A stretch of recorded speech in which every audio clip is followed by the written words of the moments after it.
We're going to have a little bit of a look at extras. So when a bowler on his bowling dice rolls a 12, and I'll bring that out. Where are my dice? There they are.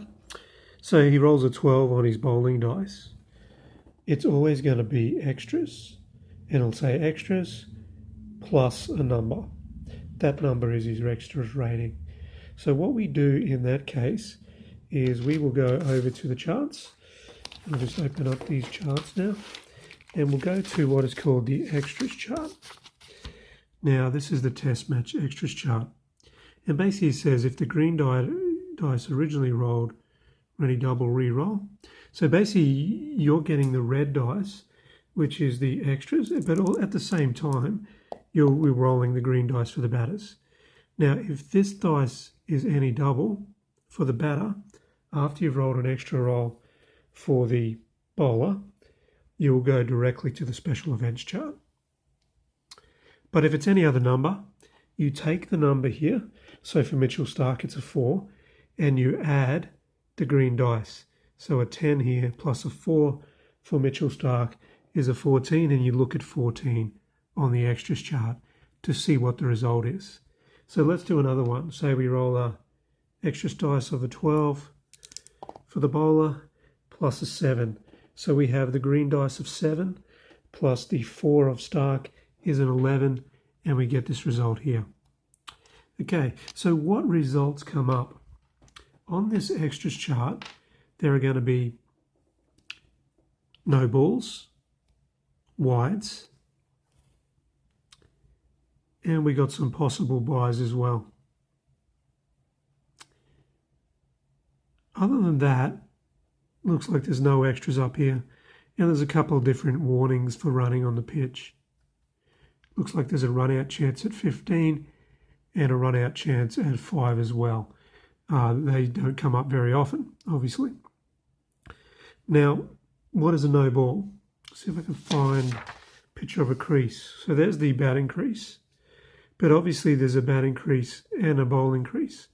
So if the bowler was bowling from this end here, and he was running in, and in his delivery stride, his front foot lands, if his front foot does not have anything at all behind that line, it is called a no ball. That's an illegal delivery. One run is given to the batting team, and also the ball will have to be re-bowled again. So instead of having 6 balls in the over, the bowler would have to bowl 7 balls because one of the balls is a illegal delivery. So again, he runs in, the front foot is beyond, the front foot has nothing behind this line. So if the front foot has got his the back of the heel on the line but nothing behind it, or if he's got the front foot in front of the line and nothing behind it, it's a no ball. If he's got some of the foot in front of the line but some of the foot behind the line, then that's a legal delivery. Now with a no ball, the batsman can score off it. So you'd have to re-roll the dice. We'd have to re-roll the dice to get the scoring shot. So again, if it was a no ball and we rolled it and it was a 6, we'd go over and we'd see that that no ball was an over-pitch delivery. Over here is a 5 versus Joe Root, and it's a C. And then you'd go to the charts and see how many runs were scored.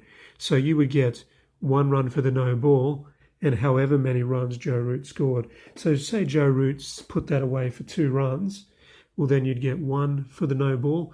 That 1 is not counted to Joe Root's score. That's an extra. That's counted to the team tally. But Joe Root has then scored 2 runs, which are added to his total, and they are also added to the team tally. So on that ball, which was an illegal delivery, you had 3 total runs, 2 charged to Joe Root, the batsman, 1 charge to the extras column, the no balls, and 3 charged all up to the team total. And again, you re-bowl that ball. What is a wide? A wide is something that, and I'll just use this sweep shot up here because we can see the stumps. A wide is when a bowler bowls the ball and it goes so far down the leg side or so far on the offside that the batsman can't reach it, so he's unable to score any runs off it. It is deemed too wide to hit, and the batting team gets 1 run for the wide, and they also get to re-bowl the ball. Okay, so if you bowled a wide in and over, you would have 7 deliveries instead of the 6 deliveries.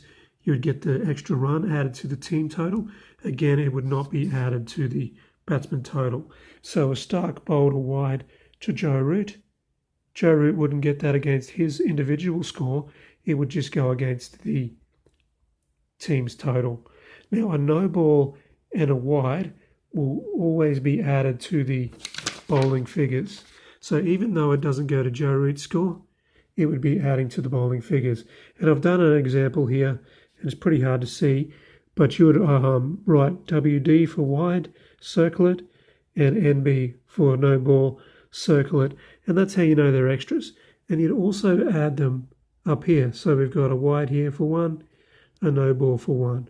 So these no balls and wides will be added to the bowler's tally.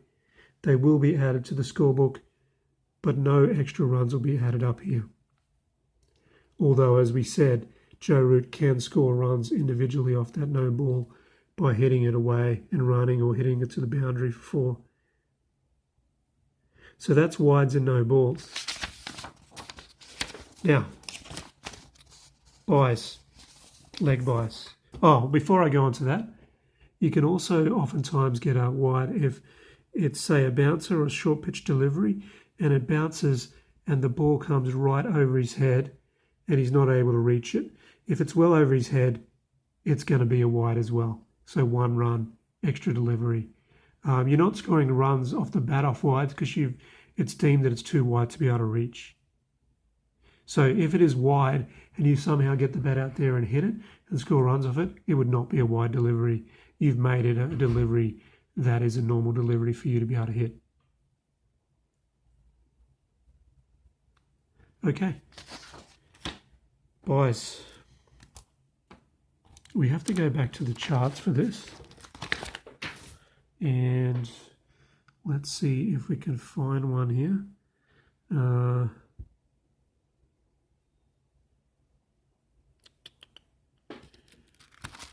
want to see if I can find one with both on there. Maybe I can't. Here's one on the defensive chart. And it's a bouncer. And the batsman is ducked underneath it.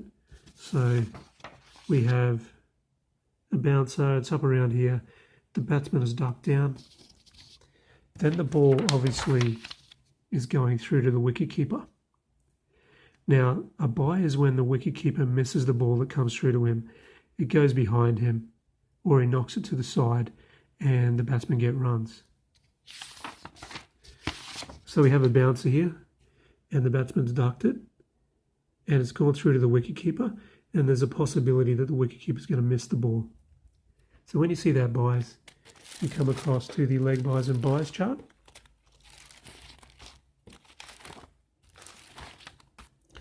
And here's the test match replay buys and leg buys chart.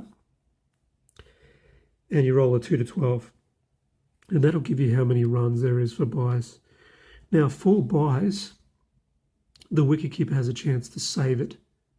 Okay, but his rating's got to be 12 or above. Now, his rating, well, his adjusted rating. So his rating is here. I believe that's standing up rating, and the second one is standing back. If that's incorrect, it's the other way around. If someone could let me know, that'd be great. You're basically rolling the dice.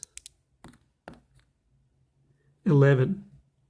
Now, if it's the 1 or 2, well, 11, he would save it because 1 plus 11 is 12, 2 plus 11 is 13. Okay, say he rolled a 7. Well, then 7 plus 1 is an 8, 7 plus 2 is a 9. He doesn't save it. You would then roll for these runs here. So anytime there's a buy, roll for there, and you get those runs. Those runs, again, are not counted for the batsman. Okay, so we have buys up here. Say it went past the keeper, Matthew Wade, here for 1 run. Didn't hit the bat. Wasn't an illegal delivery. It's gone past him. They've scored a run. This is not going against Joe Root's count here because he did not hit that. So it's just going to go again on the team total. And because it's the wicketkeeper's fault, it's not the bowler's fault, it would not go against the batting figures, the bowling figures either. So you would just put a dot ball here. So you put the run there, the run here, nothing up on the batter, and a dot ball on the bowler.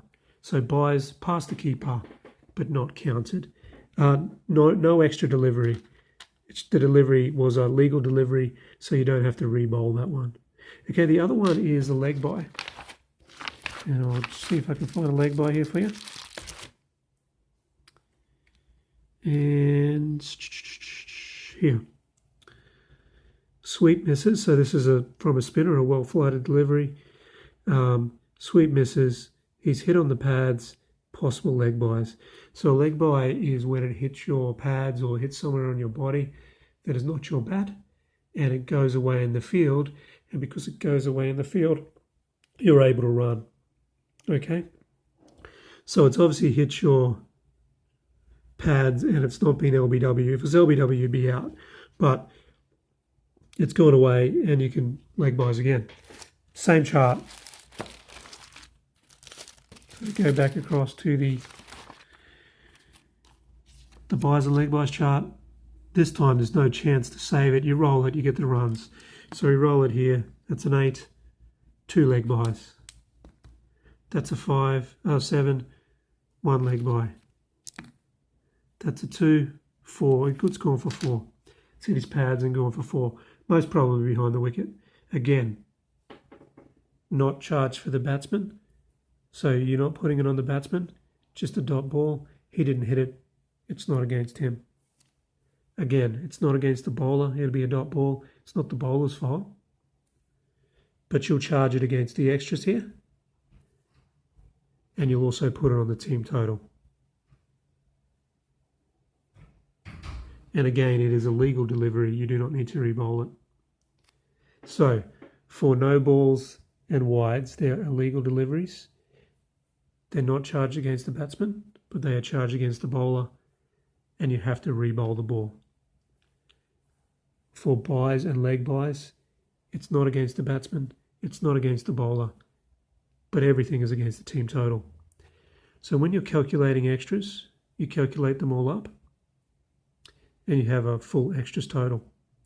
But when you calculate all the scores here, and I've already done a calculation up, so we've got a batsman that got 3, a batsman that got 4, and 2 batsmen not out on 11 and 6. So that is 7, 18, 24. So there's 24 runs charged to the batsman, but there's 29 runs here. And that's because there's 5 extras. So 5 extra runs charged to the batsman. So that 24 and 5 is 29. We have 29 over here. Now if we look at the bowling figures, we have runs charged 3, 12 is 17, 22, 15, 20, 26. Now there's 26 charge against the bowlers. So we had 24 charge against the batsmen, 26 charge against the bowlers. And the difference is that the no balls and wides aren't charged against the batsmen, but they are charged against the bowlers. We have 1 no ball and 1 wide to make that 24 into 26. That's the difference in the runs here. But there's still 3 runs there that are not charged against the bowlers, and that's because it's the byes and the leg byes. So you see how there's a little bit of difference there between what's charged to the bowler, what's charged to the batsman with the total score. If there's any questions on that, just let me know. Now the other thing that I just wanted to quickly bring up as well was, I thought I'd do it on this one, is maiden overs. If a bowler, and I brought on Marnus Labuschagne for this example, he's a spin bowler, bowls occasionally. If he bowls an over and there's no runs scored off it, it is called a maiden over. So in international cricket, obviously we do 3 actions per over. In real cricket, it is 6 balls. But if he bowled in international cricket 3 actions per over, you'd have 3 dots. Just turn that into an M, that's a maiden over. And you put a maiden over here when you do the bowler figures later on. So how do we do this? We got the amount of overs. So that's 3 overs, 1, 2, 3. The amount of maidens, the amount of runs charged against them, and the amount of wickets. And that's how you get the bowling figures. And that's how you do a quick scorecard. So a scorecard is all the batsmen's runs, plus the extras, how many wickets they have fallen, so 2 in this case, 2 for 29, which was 24 runs off the bat, 5 extras, out of 9 overs, 3, 6, 9 overs, and that's how you do it. If you want to get a team run rate, you basically divide the amount of runs they've scored, 29, by the 9, and you have 2 decimal places. So that's as simple as that. Hopefully this helps. Extras are obviously a little bit different. They're not scored off the bat. Sometimes they're not against the batsman's runs scored. Sometimes extras are against the bowler. So you just got to be mindful of that. If you have any questions on that, just let me know. If you're looking at an old scorecard, it would be called extras most of the time, but sometimes they're also called sundries as well. But we'll leave that one at that.